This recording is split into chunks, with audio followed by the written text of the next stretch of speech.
Good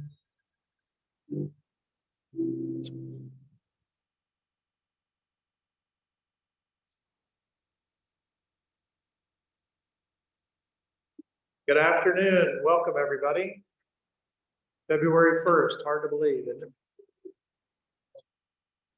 it? Today's support concern goes out for Clark and Becky Goodman. As many of you know, Becky's been diagnosed with MS, and Clark and Becky are learning more as they go through it. Consideration also for John Montgomery. You'll notice that his capable assistant is with us today.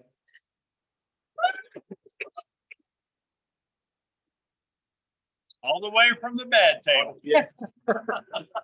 Yeah, all the way from the bed table. John fell down some steps yesterday and he's feeling a little banged up today, so he's fine. He's fine. Just a little bruised and a little sore, so he felt like he better take a day off, which is rare for John. Happy to have Don Chichester back today.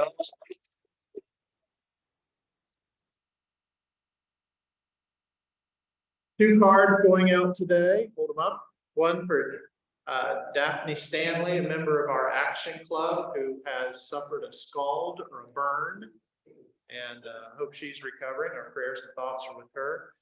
And congratulations to Steve McGraw on his retirement. Great article in the paper by you and Rhonda. Rhonda's right there. Rhonda, where are you? There you are. Hey, Ron. Honorable mention. How much did you pay Dan Casey to do it? Let's talk about that. Okay. Great article. Thank you. Congratulations. The call for introspection today is being done by Clark Goodman. Song leader will be Bill Besfich, and the pledge will be led by Larry Cooper. Thank you, Clark. Thank you.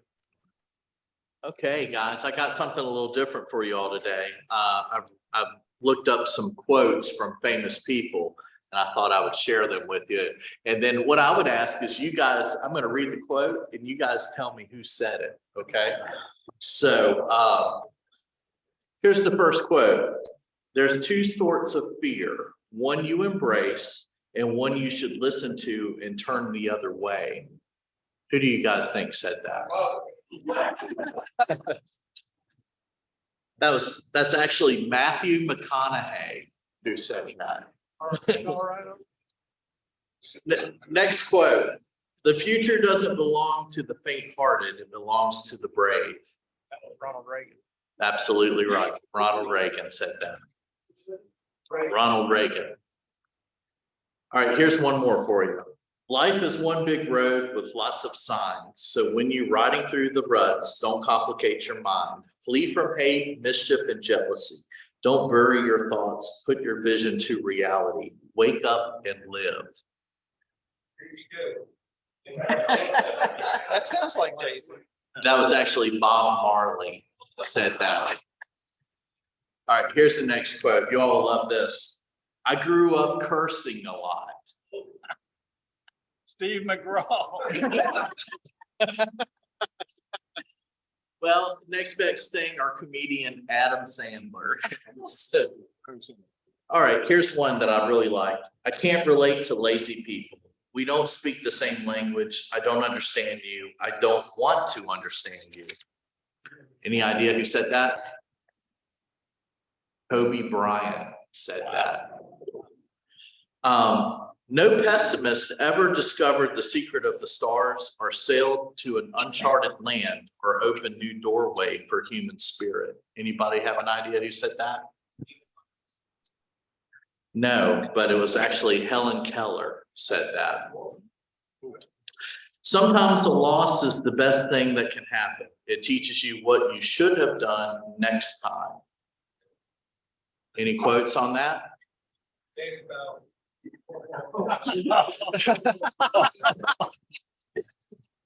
All right.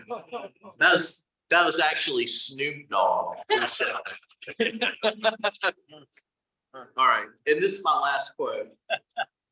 The way I see it, if you want the rainbow, you got to put up with the rain.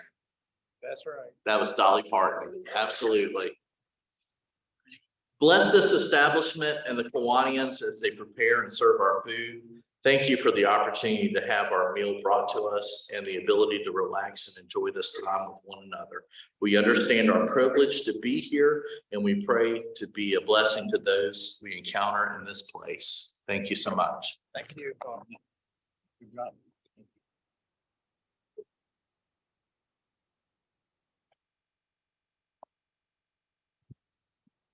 So toward the end of his famous "I Have a Dream" speech, the Reverend Dr. Martin Luther King Jr. quoted the last two lines of the first verse of a song we like to sing from time to time.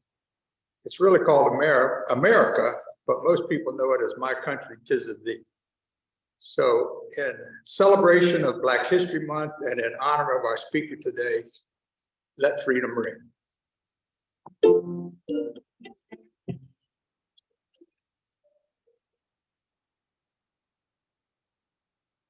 I am trees from the free land of the first of the I sing. That with God, land of the children's pride, from every inside that freedom reign.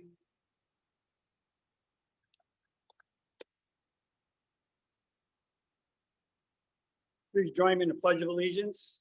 I pledge allegiance to the flag of the United States of America and to the republic for which it stands, one nation under God, indivisible, with liberty and justice for all.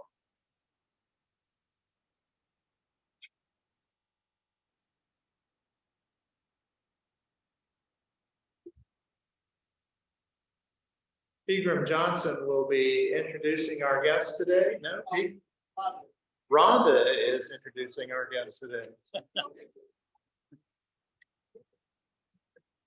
Good afternoon, everyone. As I call your name, if you could please stand. Gloria R. King, friends of Brenda Hale. Anita Wilson is also a friend of Brenda Hale.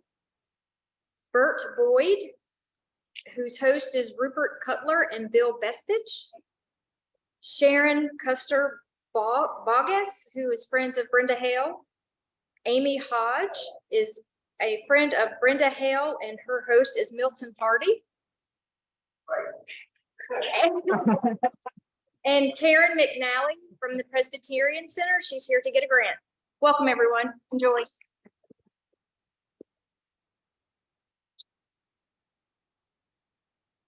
One of the great things we get to do as Kiwanians is provide grant funding to some local charities. Today, Bob Haberman will be presenting those grants to Hope Tree and to the Presbyterian Community Center. Bob?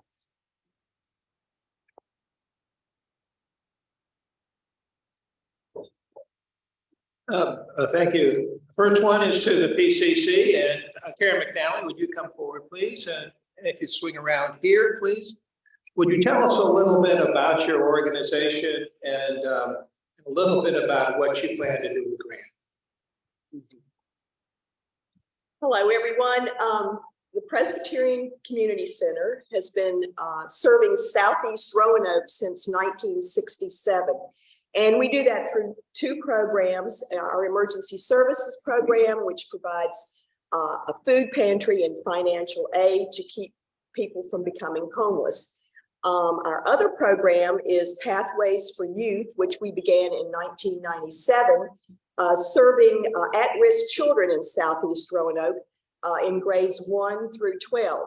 And we will be using the grant to support that program, which we are very proud to say has a 100% graduation rate for the past 12 years. Thank you so much. Thank you.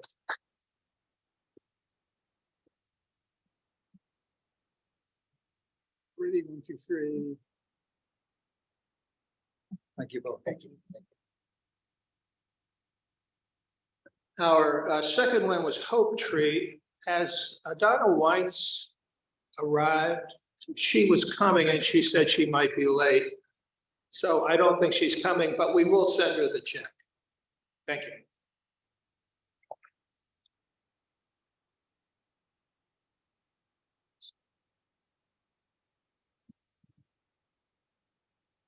Well, against my better judgment, we're gonna bring forth Milton Hardy.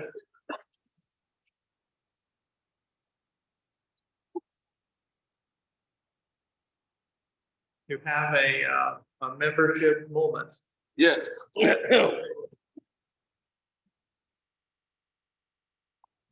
don't have mine. All right. I'm back. Been a few months. And I ain't been to tell y'all about yourselves, but I'm here now. That deserves a round of applause.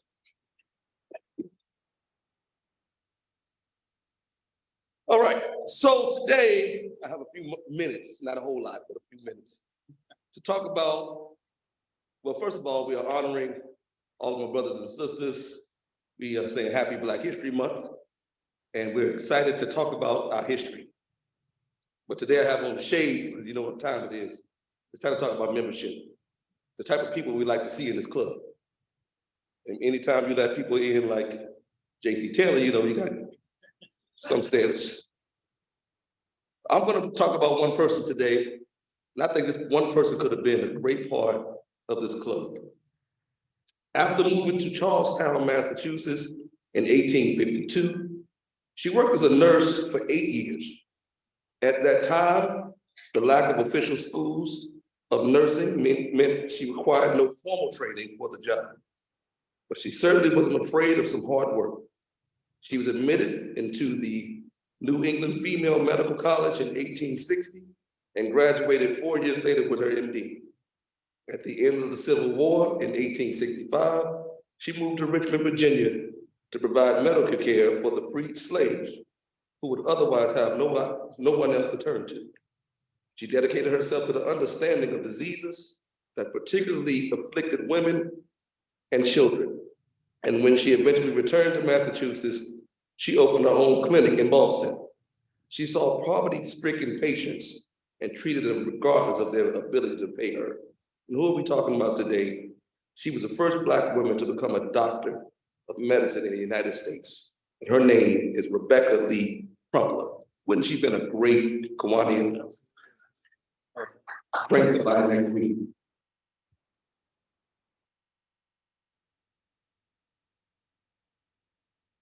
Thank you, Milton.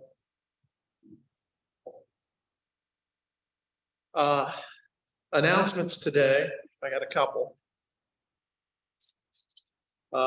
Let's see. Kids Fishing Day has been set. Kids Fishing Day, as you know, an annual event, will be April 22nd at Hope Tree. We're hoping Orvis is sponsoring again this year, Mike. Orvis is sponsoring again this year. Yes. We're hoping Hope Tree sponsor, Orvis sponsors again, but it's a great day. It's a fun day. Lots of kids come out. We also will be planning to another Mill Mountain Theater event. Larry Kufel will bring us more information about Jersey Boys. And that event will be March 16th. All this information is on our calendar, on the website, along with the necessary connections and links. The foundation board meets next Wednesday, February 8th at 1:45. I encourage you all to attend those meetings. It's very interesting. Meeting in the Cap Trust office, which is in the, where am I? It's in the Wells Fargo building. I can't remember which direction we are.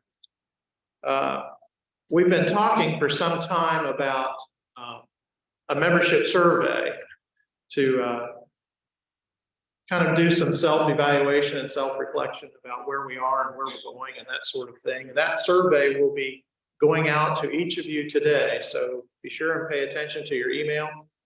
That information will be posted up today and you'll have an opportunity to comment in that as well. Also, the Prayer Breakfast Committee will have its first meeting virtually at 6 p.m. on Wednesday, February 8th. Sherry and Dave will send out a Zoom link. We'll also get this information on the calendar and on the website so you can click and join. Again, that's at 8 a.m. I'm sorry, 6 PM on February 8th. I'm dyslexic, I get those. 6 PM on February 8th. So we'll be sure and get this stuff posted so you can click and go.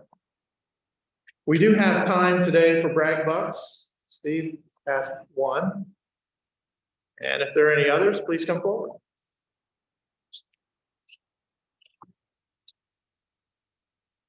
Thank you, President Ben. Excuse me. At about 8:30 this morning, Rhonda Purdue was sworn in courtroom number 4, Roanoke County Courthouse, as our next clerk of Roanoke County Circuit Court.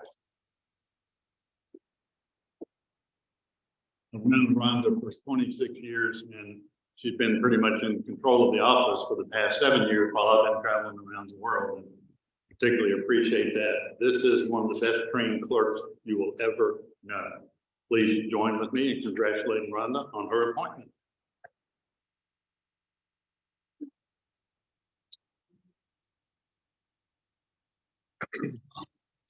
Good afternoon, I'm Lee Osborne. I just wanted to do a quick brag buck to maybe close the loop. You heard Hope Tree Family Services mentioned to receive a grant, but they weren't here to explain who they are or what they do. And you also heard Hope Tree Family Services in connection with our Kids Fishing Day. And I just thought it'd be appropriate.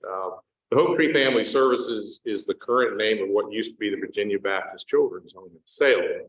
And my partner, Claude Carter, represented them for many, many years and helped them to grow into what they are. Hope Tree Family Services happens to have a lake on their property. And I don't know how many years ago, but a number of years ago, Kiwanis formed a partnership that has worked for that period of time, where they host Kids Fishing Day, and we help them essentially to stock their pond by giving them a donation as well. So maybe it's the circle of life, I'm not exactly sure, but it has worked for a number of years. And so we support Hope Tree Family Services, and they help us by hosting Kids Fishing Day. And Orbis usually helps out in closing that loop by being a sponsor. I understand, we hope they'll do that again. But I thought that would be an interesting closure, if you will, so that since Hope Tree wasn't here to talk about what they do and what they will do with our funds. Thank you. Thank you.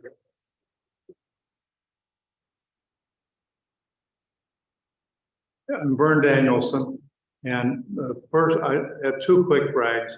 First one is I want to thank you all for the card that you sent to Margaret Zerbst. Carol and I visited with Margaret in her apartment last week, 23rd of January, on her 100th birthday. Howard, her husband Howard, is a past president of this club. Howard is long gone, but he's the only person who was president of this club twice. He served an unexpired term because the person before him, when he was vice president, couldn't finish his term, and then Howard finished his own term. So a little bit of history there. And Margaret is doing fine. At 100 years old, she is pretty sharp, and I hope that I'm as good as she is when I'm 100.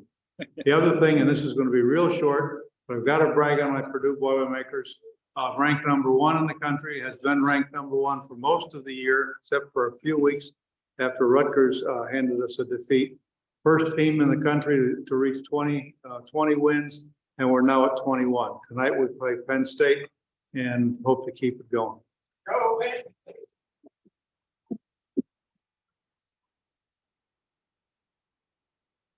Thank you, Mr. President. Thank you, JC.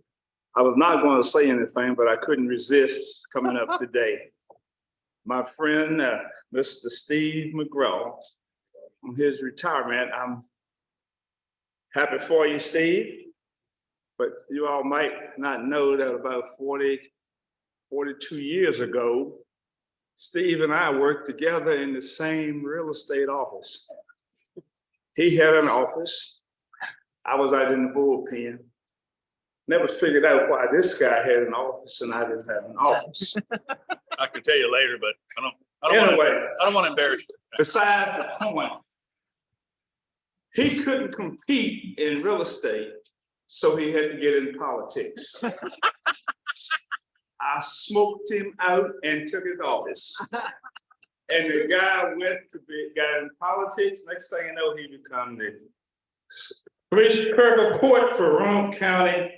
And the thing of it is, he's retiring now, and I'm still working. But anyway, Steve, congratulations on your retirement. Thank you.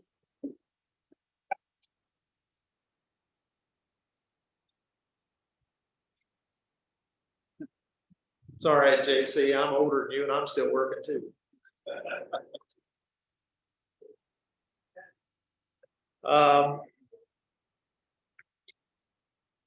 Nothing else, Steve, if you would like to introduce our speaker today, Dr. Hare.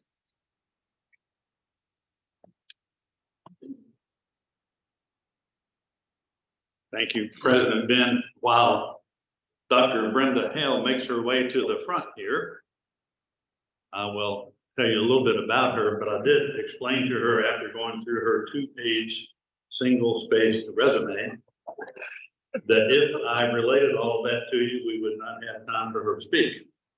So she said, yes, keep it short. And I can summarize it by telling you this. She's been head of the local NAACP for the last 10 terms. And Sherry Hartman went to the extreme effort to make sure that Dr. Hale's name is on Mill Mountain next to the star for the next year because of all of her accomplishments over the years. And if anybody using your theme defies gravity, okay, it's Dr. Brenda Hale. Please join me in welcoming her as our speaker.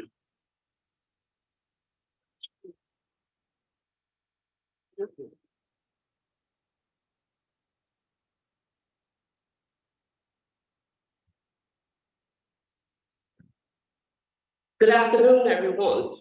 Good afternoon. I am honored to be here as your speaker today. I continue to remain in awe of the award at the top of Mill Mountain, the Star. I am basking in that for that solid year. Again, I thank everyone that made that happen. And I also want you to know how much I appreciate that. This month, the beginning of February, is Black History Month. And personally, I think that every day of the year, one little part of the day should be devoted to Black history, because that much has been done by African Americans in this country. Folks, I want you to know that America is at a tipping point. Finally, balance between truth and lies, hope and hate, mean-spiritedness, bitter nastiness, many vital aspects of American public life are in play. The Supreme Court, abortion rights, climate policy, wealth inequity, immigration, malfeasance toward children and babies, inhumane treatment of individuals that are just seeking opportunities that we so abundantly enjoy. Rampant homelessness throughout our nation, loss of benefits to those that have the greatest need. The stakes cannot be any higher.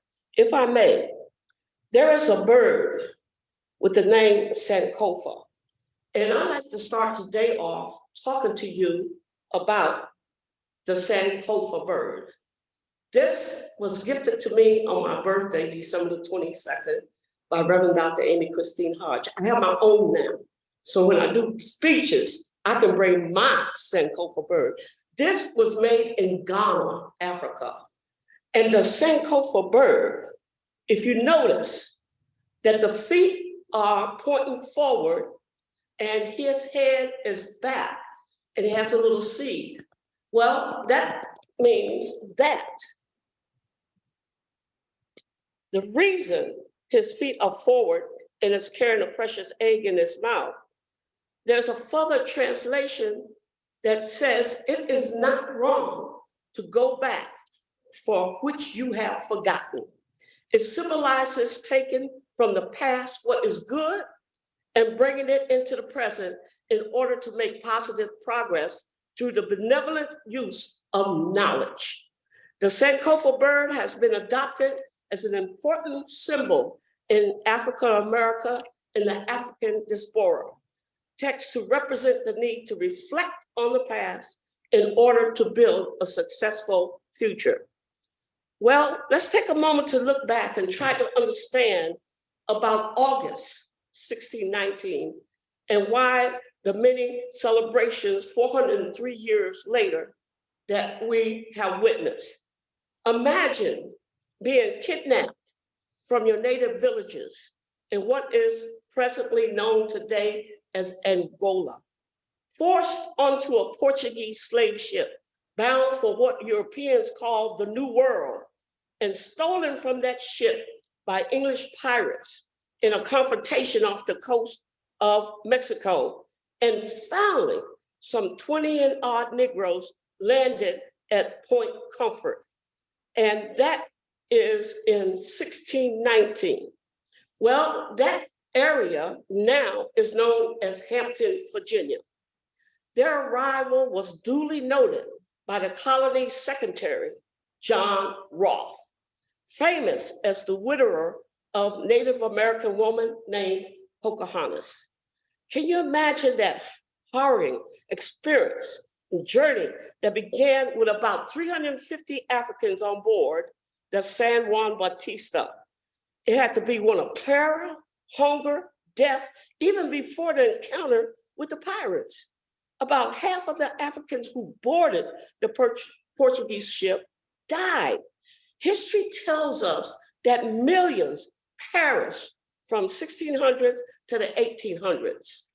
Can you imagine for a moment, at least 12.5 million people were seized from coastal regions of Africa for the international slave trade during the time frame 1501 to 1875, stolen from places like Senegambia, Sierra Leone, Bight of Benin, Bight of Biafra, West Central Africa. I did a DNA test, and I want you to know what mine revealed. Nigeria, 26%. Cameroon, Congo, and Southern Bantu people, 18%. Benin and Togo, 8%. England, Wales, and Northwestern Europe, 41%. And if you look at me, you can understand where that came from. That's supposed to get you some laughter, y'all. Y'all looking too serious. Oh my goodness, seriously. And indigenous North America, 1%. I am one of 1,774,275 shared ancestry DNA. I would encourage you to take the test. You'll be amazed at what you discover about yourself. Folks, we cannot turn a blind eye to the horrors of slavery. Millions died in the Middle Passage. Those that survived lived in horrific conditions, owned as chattel, known as less than 3/5 of a human. By 1705, there was a series of so-called racial integrity laws, which institutionalized white supremacy. We must understand the internalized oppression, which describes the psychological trauma that ensues when a person from a stigmatized group believes those negative concepts. It is now well documented through the DNA, post-traumatic stress disorders are carried to our present generation. Having said all this, I offer up the subject of leadership, a way out and a way up. One might ask, am I ready to lead? What decisions and choices will allow me to know that I can make a difference? I contend that in your formative years, as you watch and observe individuals in your environment who are leaders, you may start to copy their actions and their behavior, which demonstrates them as leaders. I further contend that your first actions are to follow. Leadership is a gift given to those that have copied being a good follower. As you may know by now and may have observed, I am a Black 77-year-old woman. I am a product of the 60s. Not only did we have great music, can somebody relate to the great music? And that is words that meant something. stories that were told in song, groups that dressed clean as the Board of Health. You remember hearing that? Okay. Falling in and out of love with every new song.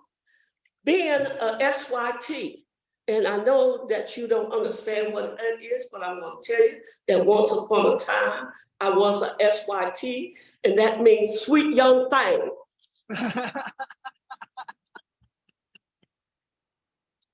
Cars like the Thunderbird, which I own one, Mustangs, GTO. Do you know what that meant?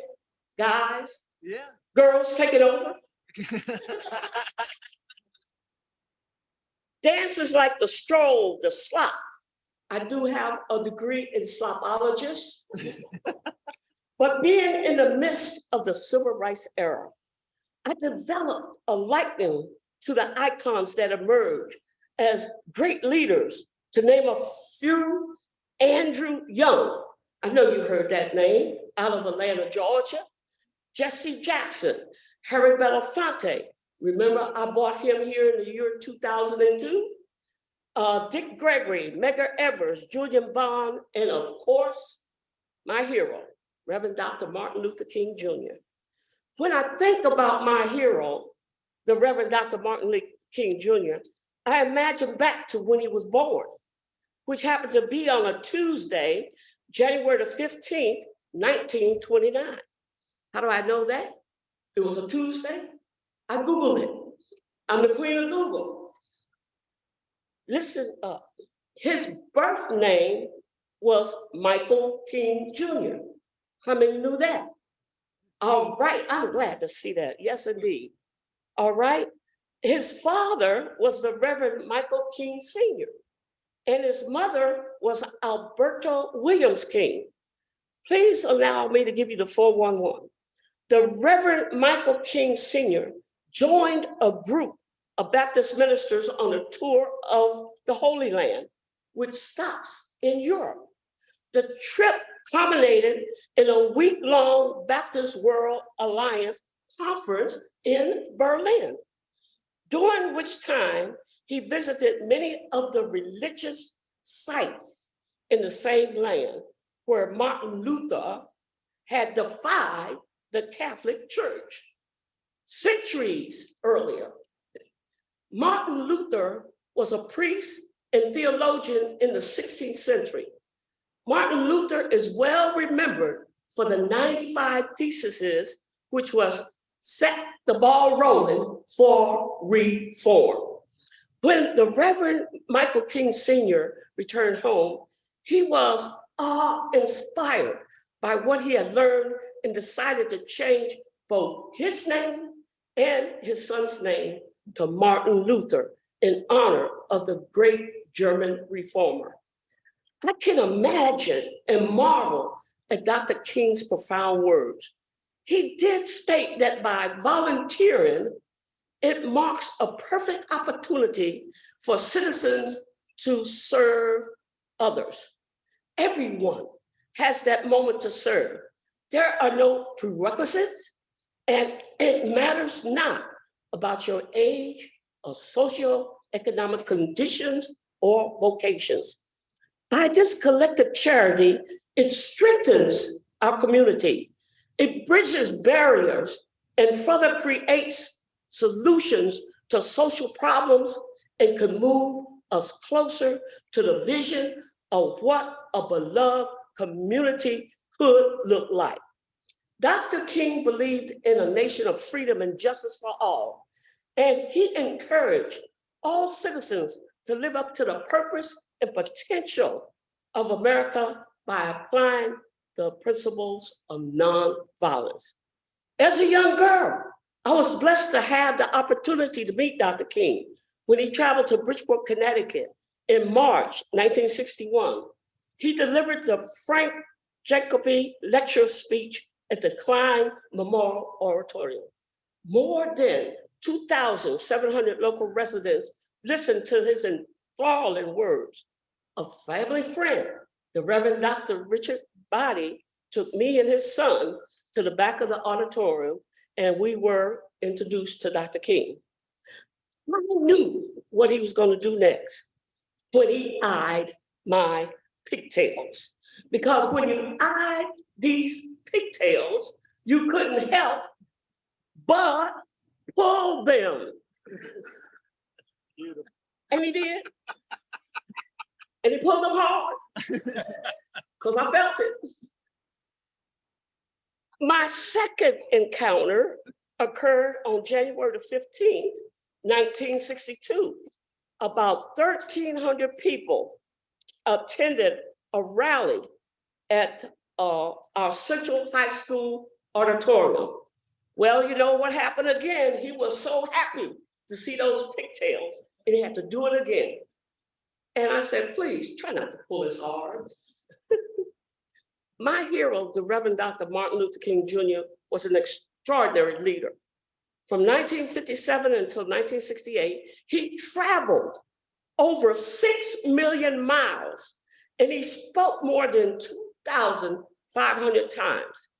He was the youngest, 35 at the age, that he received the Nobel Peace Prize on Oslo, Norway on December the 10th, 1964, for promoting the principles of nonviolence in the civil rights movement.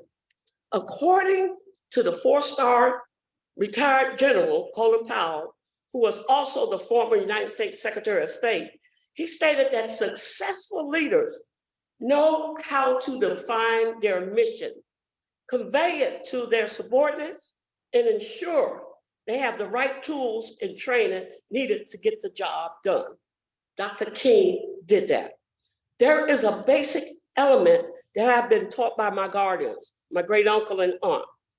They told me, you are a colored girl. As you can see, I'm a colored girl. And I'm a proud colored girl. And you must be willing to work twice and sometimes 3 times as hard as others. Yes, I'm a colored girl that worked tirelessly to achieve and strive to make a difference. You can only imagine what Dr. King would think about the conditions that exist in our communities today and the chaos that is a constant challenge in our daily lives. If you will, for a moment, I would like to reflect back to the 3rd Saturday in February, 1909.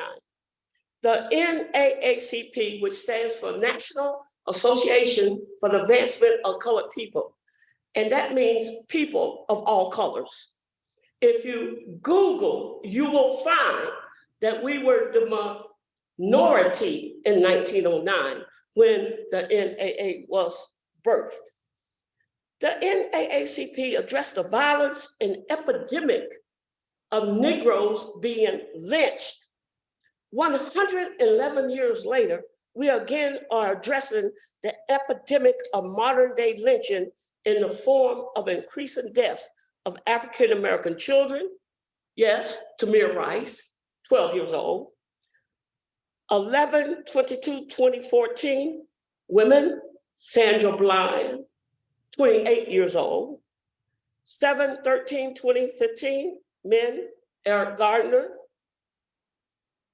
Viewing on face an illegal chokehold. When I think about real time, I had my cell phone. In real time, I witnessed murder with that illegal chokehold in New York City. And all he was doing was trying to put food on the table and take care of his family by selling individual cigarettes. That left an impression on my mind. I can't believe his last words. I can't breathe. How many more times do we have to hear that? Men call out for their mothers, and I can't breathe. Black men aged 15 to 34 are between 9 and 16 times more likely to be killed by police than other people. The disparity, African-American population in the United States, 12%. Incidents killed, 26%. Again, in 2017, police killed 1,000 147 people. 25% Black is the population. Roanoke County, I know that some of you know what I still fight for to this day, is an 18-year-old student by the name of Keontae Spencer, who was a senior at Hidden Valley High School. He had these big, huge earphones on, a backpack, and playing with a toy gun. He ended up dead. Folks, we are living in some difficult time. Dr. King woke up the conscience of America on March the 7th, 1965, on the peaceful march across the William Pettis Bridge, which became known as Bloody Sunday. That was on the little black and white TV in family's living room. So when you saw that, you had to feel something in your heart that this is wrong for people to be brutalized so awfully on a bridge just because you're marching for equal rights. The Voting Rights Act, we remember Congressman John Lewis.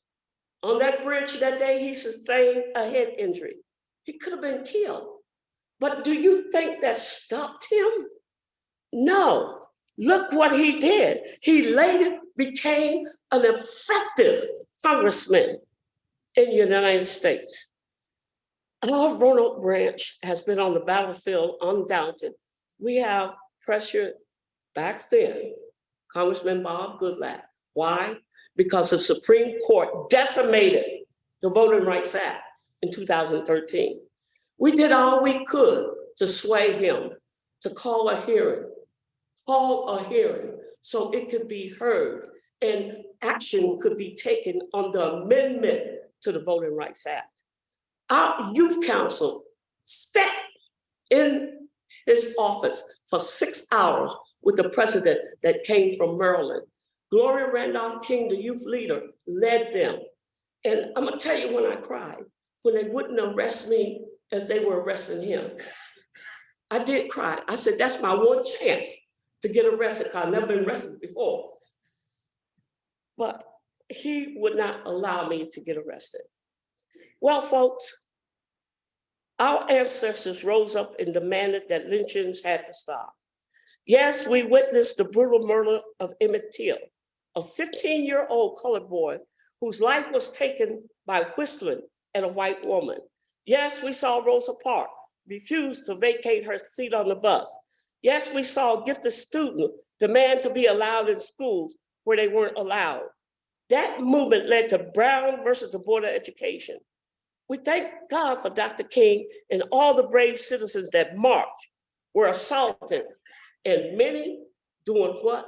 Paying the ultimate price, giving their life for this mission. Sadly, the number of hate crimes continue to increase, and more hate groups are formed across America every day. And Dr. King said, darkness cannot drive out darkness. Only light can do that. Hate cannot drive out hate. Only love can do that. So folks, what we collectively can do, we must commit to understand others. We must commit to advocate for equality. We must commit to share our earthly home. We must commit to make a difference in the lives of others. We must commit to foster peace, not hate.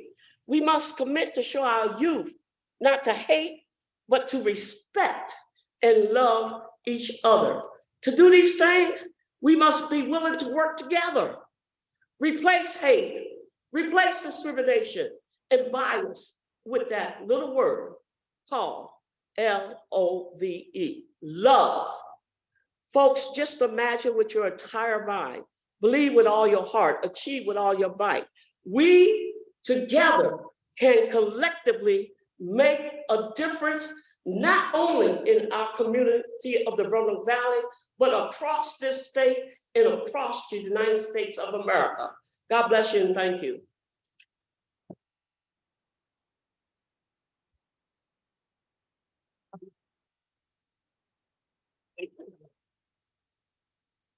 Thank you. Would you hold that? Oh, yes. Yes, sir. Yes, sir. Yeah. More. That's terrific. Thank you, sir. We have time for questions of Dr. Hale. Yes. Anybody would like to ask me a question? And if I can't answer, I know who could. Anybody? I will be glad to answer any question that you have.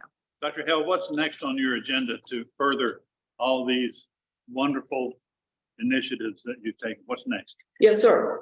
I am proud that at the Roanoke branch in AACP, we work with youth. And see, that's the future generation. And Gloria Randolph King, our first vice president. Gloria, can you stand up?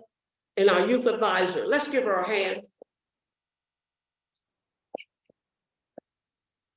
Let's give all of our executive committee members, these four ladies, a hand.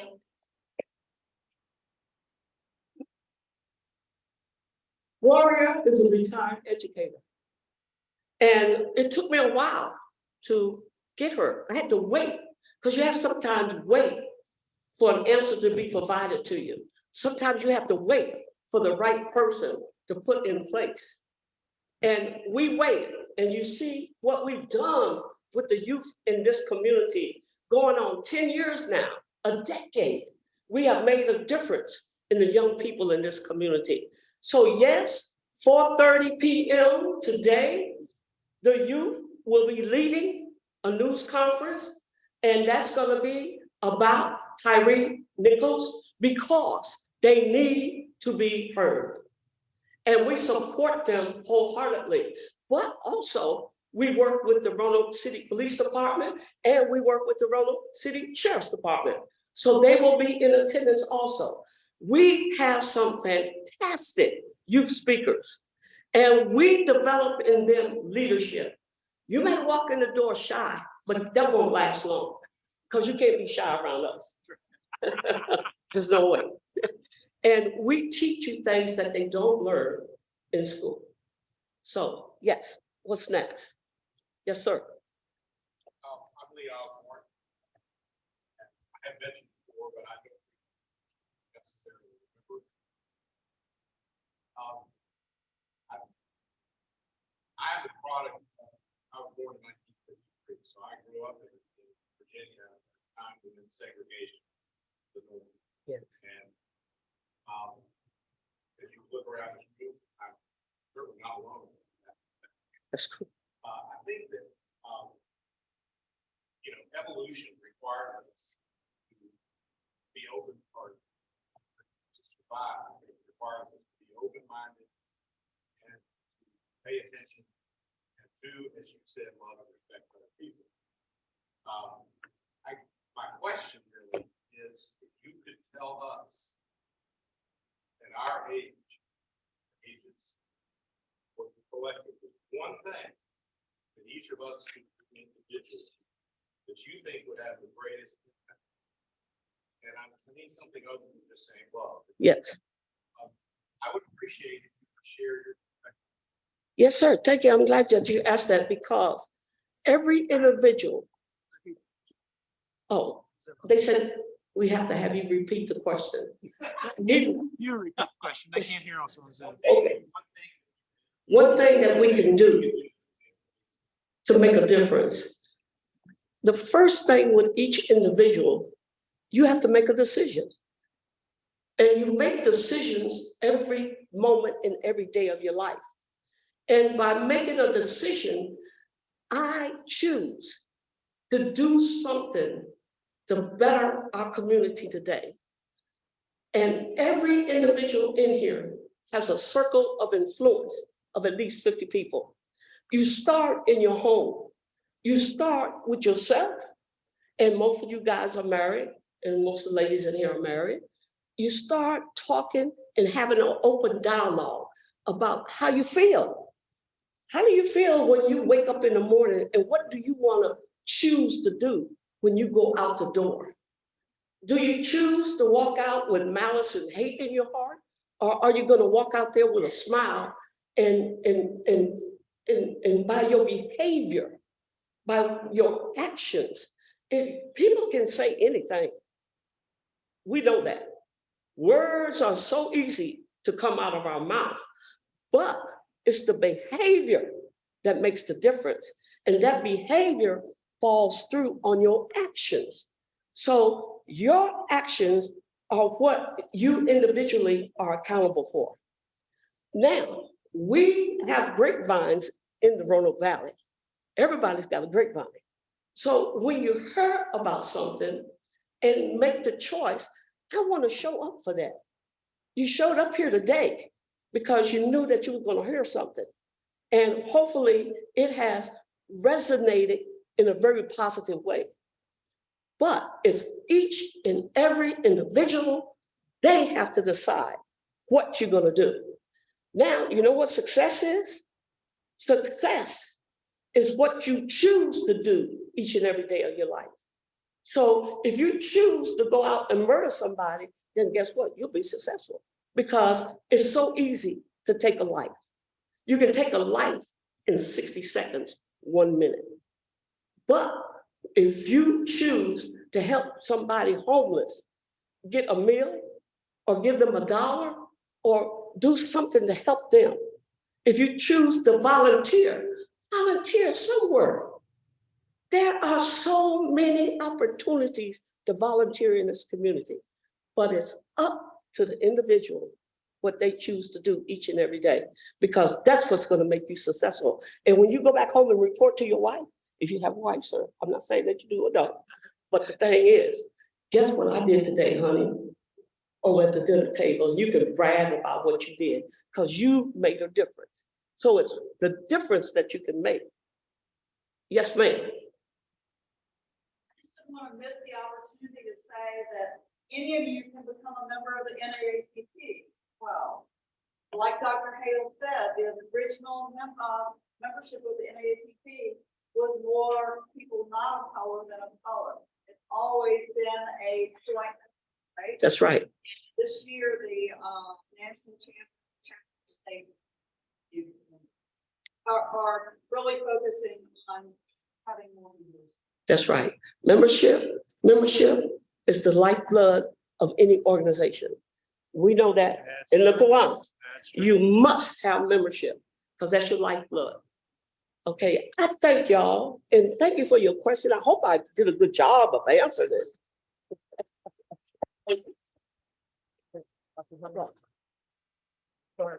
It's our custom to provide an honorarium, and this one goes to the NAACP. Yes, the Roanoke branch. The Roanoke branch. Roanoke branch in AACP. So many times people say in AACP, they talk about Baltimore, not us. Thank you. Thank you. We appreciate that. Thank you, man. Yes, sir. I have really enjoyed being here with you today, and thank you so much. Thank you so much.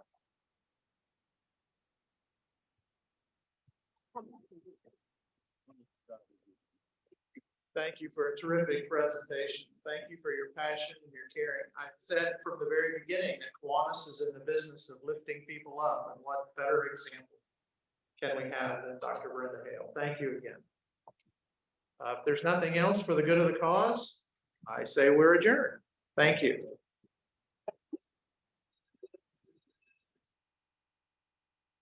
You need to come back again. Yeah, the picture. Isn't that great? It's perfect. I love seeing those